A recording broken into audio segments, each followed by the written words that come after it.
nous sommes passés vers, comment dirais-je, les méthodologies des interactions d'apprentissage, à petit, sur le rapport au savoir, sur les communautés. Et aujourd'hui, nous nous interrogeons sur comment faire école à l'ère de l'Anthropocène. Il est vrai que depuis 2014, S'Aventurier, grâce à des partenariats notamment avec l'APEX, qui est une association de jeunes chercheurs sur la glaciologie et les pôles, nous avons été les premiers parmi les premiers à se poser la question des enjeux climatiques, des enjeux de la biodiversité et comment les appréhender en classe. Il est vrai également que nous avons abordé cette question systématiquement au départ de l'angle des notions à acquérir, des méthodes de calcul, de la littératie en physique, en énergie, de la compréhension des phénomènes de biodiversité, de urbanisme. Et petit à petit, grâce aux différentes expérimentations de terrain, à vos réflexions, à vos apports, et également au mouvement de jeunesse et in fine à ce bouillonnement qu'on sentait sous le radar, bien sûr avant la crise du Covid qui a assourdi un petit peu ce mouvement, que quelque chose de plus important, peut-être pas plus important, mais de plus large qui se joue. C'est comment faire école, comment être enseignant face à ce défi que nous appelons l'Anthropocène. Peut-être avant de commencer, un petit éclaircissement sur ce terme que nous choisissons. Vous entendez beaucoup autour de vous crise climatique, chute de la biodiversité, crise migratoire climatique, réfugiés climatiques. Et pourquoi nous choisissons le terme anthropocène et nous ne reprenons pas le terme climat? Il est vrai que le terme climat est un terme qui a un accès immédiat dans l'imaginaire du grand public, parce qu'on imagine tout de suite les cycles de réchauffement climatique, les catastrophes, mais le terme anthropocène est né il y a quelques décennies dans la communauté des géologues et qui a été contesté, bien sûr, au sein de la communauté des géologues, dans la mesure où voilà, c'est pas une ère qui a été préparée sur des millions d'années. Néanmoins, petit à petit, ce terme s'est affranchi, si j'ose dire, des exigences disciplinaires et méthodologiques de la géologie pour désigner un fait total, comme on dit, un fait social global, parce qu'il parle bien sûr des changements qu'on peut mesurer de température, de pluviosité, de sécheresse, de rythme des catastrophes naturelles, mais également de démographie, de flux migratoires. Il parle également de politique, de choix de société, il parle d'économie, où investir ou ne pas investir, il parle de démocratie, quel choix je fais au niveau d'un pays, mais également de niveau international, les accords de Paris, les accords de Kyoto. Il parle également de législation au niveau national, au niveau des réglementations, au niveau de la loi, mais également des grands procès, tels que le procès Urgenda. Quelle est la valeur contraignante d'un accord de Paris? Pas grand-chose. Donc, il est très important qu'à l'école, on s'en empare de ce terme, notamment à partir des marches des jeunesses qui ont rendu la chose, comment dirais-je, prédominante dans les médias. Il y a eu de manière concomitante deux éléments. Il y a eu les scientifiques, notamment à travers les travaux du GIEC, qui sont descendus dans l'arène publique. Ils ont toujours fait leur effort de vulgarisation, mais il y a eu un engagement citoyen et politique très fort des scientifiques du GIEC pour rendre accessible à tous les citoyens les résultats et leur dire ce ne sont pas simplement des travaux de laboratoire, ça vous parle de vous, de ce qui va advenir à vos enfants. En parallèle, cette jeunesse qui s'est mise à marcher, à occuper, à faire les Fridays for Future, les vendredis des grèves climatiques, et nous autres, adultes, on s'est dit, mais zut, qu'est-ce que je fais à l'école? Alors, bien sûr, si on reprend historiquement l'école française, n'a pas été sans rien faire. Ça serait vraiment être ignorant de ce qui s'est passé depuis le rapport de Rome en 1972 qui a fait appel à la halte pour la croissance.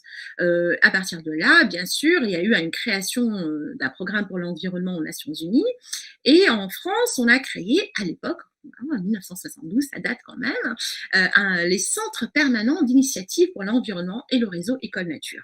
1977, assez rapidement la circulaire Haby qui jetait les premiers fondements de ce qu'aujourd'hui on appelle l'éducation au développement durable, l'éducation à l'environnement, et ça ne s'est pas arrêté. Depuis 1977, des rapports, des lois, des réformes, l'introduction dans les programmes, des notions, notamment en 2000, la notion d'éco-citoyenneté, les textes officiels, l'arrivée de l'ADEME, depuis 2006, vraiment la circulaire éducation à développement durable, l'année dernière, la constitution entre guillemets, du corps, si j'ose dire, des éco-délégués. On sent bien que l'école a fait le choix depuis des décennies d'une approche qui repose sur deux piliers, un disciplinaire, on va introduire dans telle ou telle discipline telle et telle notion, de manière timide, progressive, mais non négligeable. Aujourd'hui, on ne peut pas dire qu'il n'existe rien, même si on aimerait plus. Et une autre côté un peu citoyenne, les éco-gestes, le tri, beaucoup d'associations complémentaires de l'éducation nationale se sont... Mais aujourd'hui, en tant qu'enseignant, nous, on dit, ah, il y a quand même une dispersion, une espèce d'amoncellement des dispositifs, etc. Et nous n'arrivons pas à faire des arbitrages forts, disciplinaires. Est-ce que tout doit être concentré dessus? Qu'est-ce que ça veut dire? Pas, ça ne veut rien dire, ou ça veut tout dire? Voilà. Et il y a un énorme chantier qui est ouvert. Un chantier sur les programmes scolaires. Quel consensus voulons-nous que ces jeunes qui sont le phénomène de la génération anthropocène, cette génération qui hérite d'un monde plus ou moins abîmé et qui a la lourde tâche de ne pas aggraver, voire de l'améliorer pour ceux qui ne sont pas nés encore, qu'est-ce qu'on veut leur transmettre comme savoir, comme savoir-faire. Mais également, il y a ce mythe, notamment en France, mais pas qu'en France, de ces hussards noirs qui ont accompagné l'école à partir de 1905, l'école républicaine, l'école laïque. Est-ce qu'il faut le réactualiser? Faut-il créer des hussards verts de la planète? Parce qu'on ne peut pas travailler au niveau uniquement national, et ce ne sont pas des problèmes nationaux. Que faire? Eh bien, je n'ai pas de réponse. En revanche, je sais, et nous savons tous ceux qui sont aujourd'hui, que l'éducation par la recherche, que cette notion de collaboratoire, de communauté éducative a été opérante. Elle a été opérante pour se dire, ah, l'école française, elle n'a pas des bons résultats scolaires. Comment fait-on pour améliorer les résultats des élèves?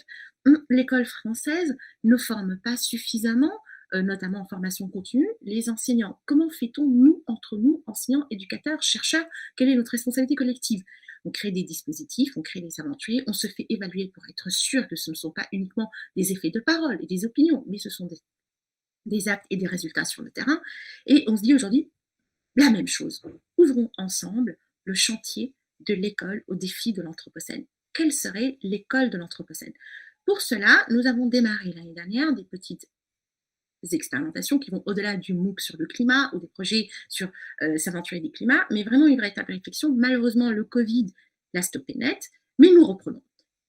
Alors, je vais vous donner les éléments de ces expérimentations. L'année dernière, nous avons accompagné tout un groupe d'éco-délégués, parce que vous savez que depuis l'année dernière, à partir du collège, il y a élection des éco-délégués. Notamment, le terme délégué prête un peu à confusion, parce que ces collègues, ces jeunes collégiens et lycéens ne siègent pas aux instances démocratiques des établissements scolaires. Ils n'ont pas droit de vote au conseil d'administration, par exemple. Donc, sont-ils délégués ou sont-ils ambassadeurs? Comment donner corps à leur mission?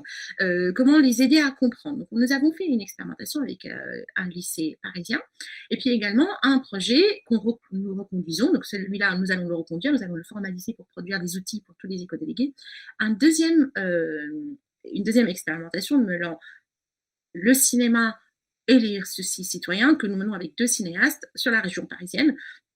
De écocinéma, c'est comment outiller les jeunes de la génération anthropocène pour exprimer leurs soucis grâce à un projet cinématographique. Une fois que ça sera modélisé, toute la communauté éducative pourra s'emparer de cet outil.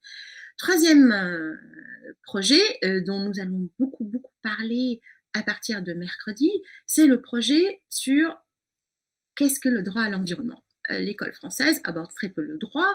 Avec la nouvelle réforme, il arrive dans les programmes du lycée. Néanmoins, il est clair, depuis des décennies que nous parlons des questions de climat, de taxation des entreprises, nous sommes dans un état de droit, et dans l'état de droit, il y a une constitution, des lois, des réglementations. Et le climat se traduit en priorité avec ça.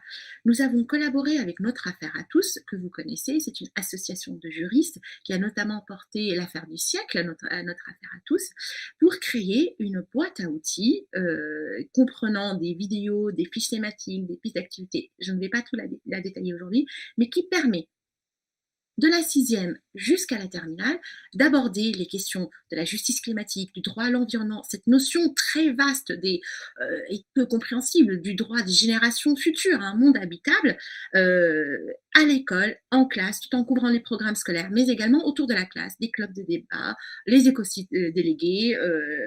Vous avez un projet pour votre établissement, votre territoire, pour qu'il ait le label éco-établissement. Vous pouvez vous emparer de ces outils. Euh, un autre projet également en gestation, et là vraiment je fais appel à tous les collègues, notamment de collège, parce que la première expérimentation démarrera au collège. Nous avons lancé une collaboration avec le collectif de chercheurs Labo 1.5.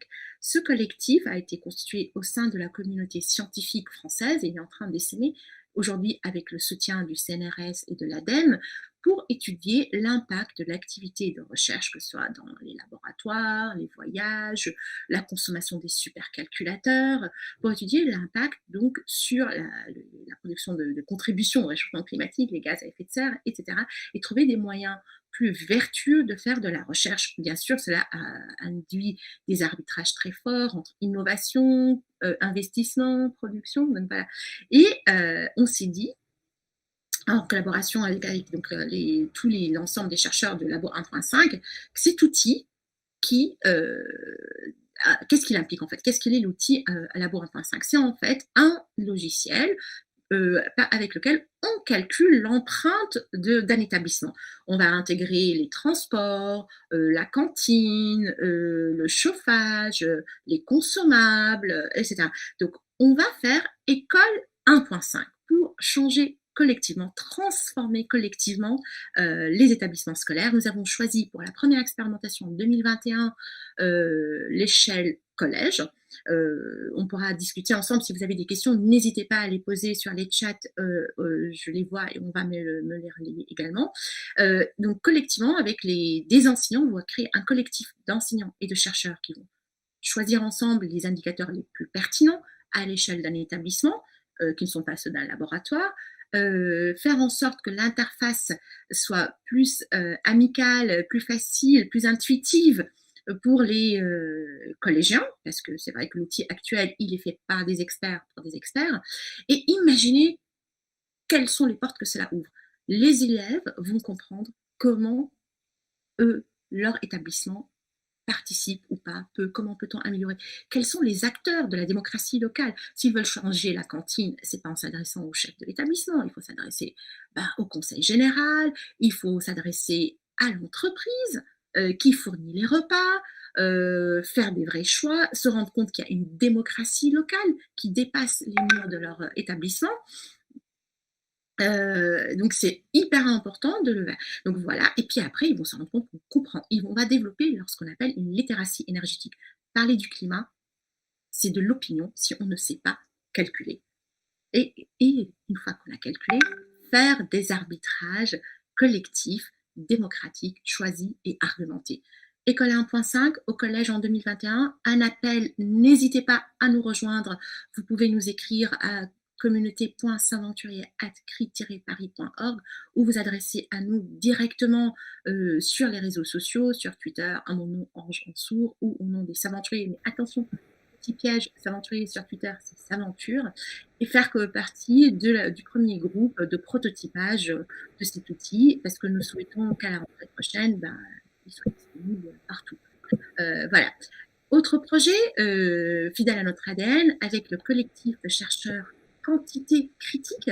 C'est un collectif de sociologues qui a mené des enquêtes très grande envergure sur les marches des jeunes. Qui sont les jeunes qui marchent? Quelles sont leurs motivations? Quelles sont leurs connaissances? De quels milieux sociaux sont-ils issus? Et avec le collectif Quantité Critique, dont vous pouvez trouver les travaux en ligne, également publiés dans les journaux, voilà. Nous avons l'intention de traduire tous les résultats de ces enquêtes sociologiques très fines à destination de documents d'accompagnement, cette fois-ci, à destination des enseignants. On ne peut pas enseigner sans connaître ces jeunes. Pas seulement ceux qui marchent, mais surtout ceux qui sont silencieux. Est-ce que être silencieux ou ne pas avoir envie d'en parler, est-ce que ça veut dire que je ne suis pas impliquée? Et également, ça nous donne une radiographie des dissonances et des distances qui existent aussi entre les volontés d'engagement et leurs connaissances réelles. Et ça nous donnera encore plus d'indications sur ce que nous devons faire. Donc nous sommes toujours fidèles à notre manière de travailler en collaboratoire. Imaginer l'école de demain, oui. Imaginer l'école de l'Anthropocène, mais pas dans le vide. C'est en collectant des données sur ces jeunes que nous devons accompagner et travaillant entre nous sur nos valeurs. Qu'est-ce qu'une démocratie environnementale? Donc j'ai parlé, je regarde mes et point d'orgue, nous espérons que d'ici là, vraiment, vraiment, la crise sanitaire qui nous a contraints à annuler l'université d'été en juillet l'année dernière, nous permettra de l'organiser cette année. Fanny vous donnera les dates et cette fois-ci, on aimerait que toutes les expérimentations que vous menez dans les classes sur les questions de climat, sur les questions de justice climatique, sur les questions de biodiversité et d'agriculture, sur les questions d'urbanisme et de ville, parce qu'il y en a beaucoup des projets comme ça, mais également santé et environnement, les réflexions, les collaboratoires, école 1.5, on se retrouve en juillet, la première semaine des vacances après l'école, pour vraiment euh, documenter vos projets, planifier, créer des référentiels, créer des documents, publier des articles pour vraiment créer ce mouvement de hussards vers de la planète, de l'école de l'Anthropocène. On trouvera un nom peut-être plus joli que ce que je vous propose et plus fédérateur. Et n'hésitez pas à nous rejoindre à l'université.